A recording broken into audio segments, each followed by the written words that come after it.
بسم الله الرحمن الرحيم الرحمن علم القرآن خلق الإنسان علمه البيان الشمس والقمر بحسبان والنجم والشجر يسجدان والسماء رفعها ووضع الميزان ألا تطغوا في الميزان وأقيموا الوزن بالقسط ولا تخسروا الميزان والأرض وضعها للأنام فيها فاكهة والنخل ذات الأكمام والحب ذو العصف والريحان فبأي آلاء ربكما تكذبان خلق الإنسان من صلصال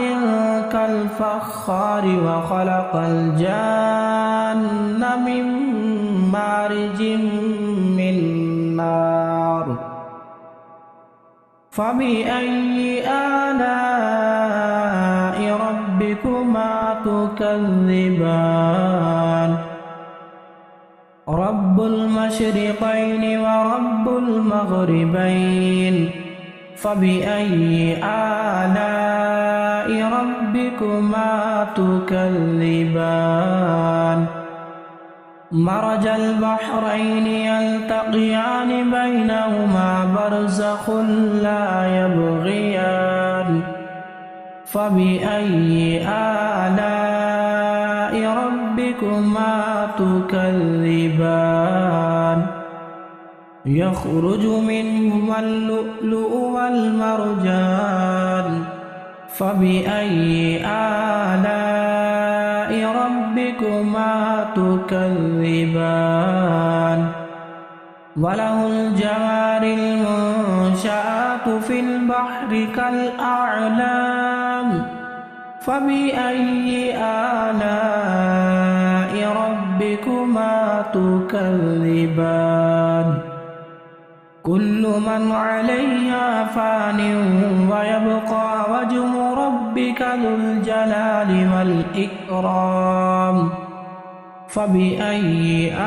آلاء ربكما تكذبان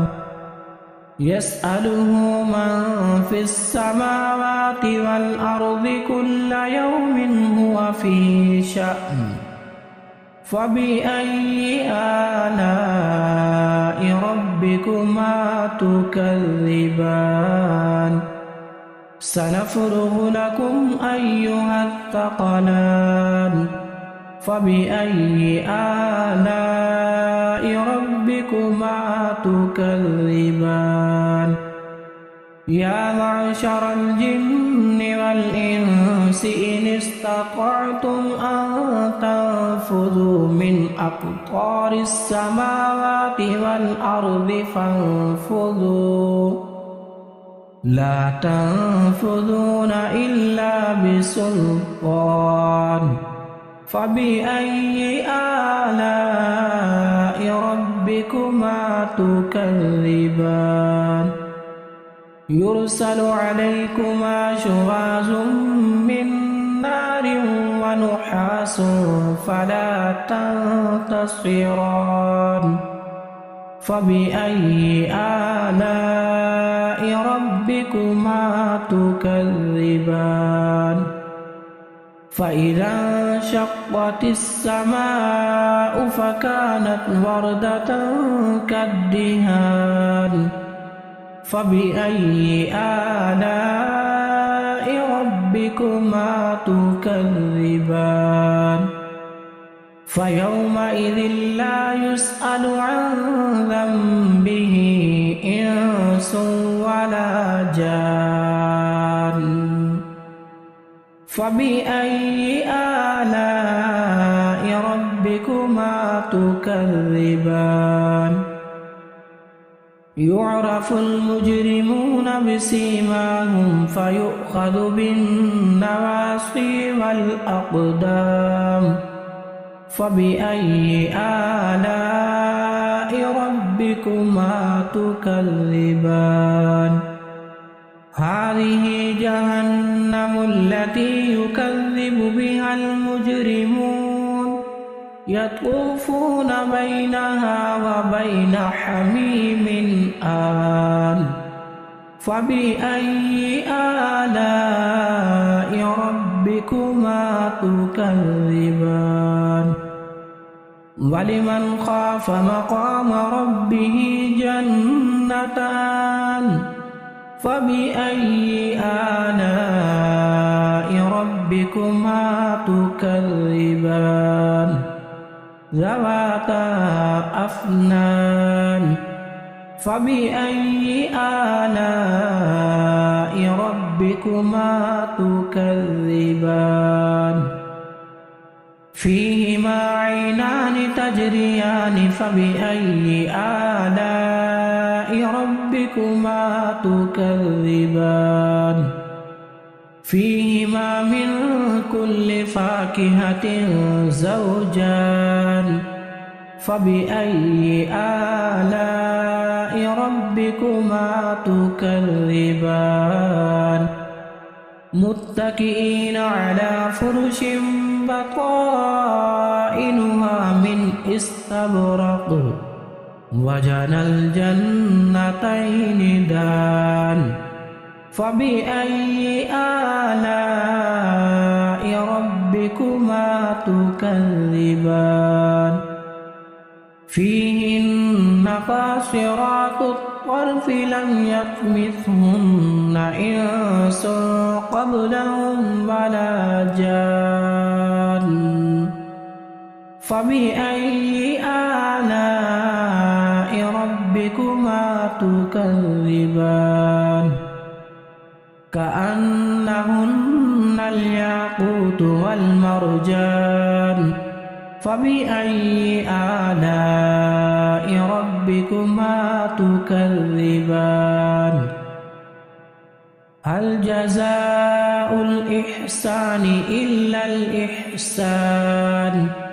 فبأي آلاء ربكما تكذبان ومن دونهما جنتان فبأي آلاء ربكما تكذبان مدهامتان فبأي آلاء ربكما تكذبان فيهما عينان نضاختان فبأي آلاء ربكما تكذبان فيهما فاكهة ونخل ورمان فبأي آلاء ربكما تكذبان فيهن خيرات حسان فبأي آلاء ربكما تكذبان حور مقصورات في الخيام فبأي آلاء ربكما تكذبان لم يطمثهن إنس قبلهم ولا جان فبأي آلاء ربكما تكذبان متكئين على رفرف خضر وعبقري حسان فبأي آلاء ربكما تكذبان تبارك اسم ربك ذي الجلال والإكرام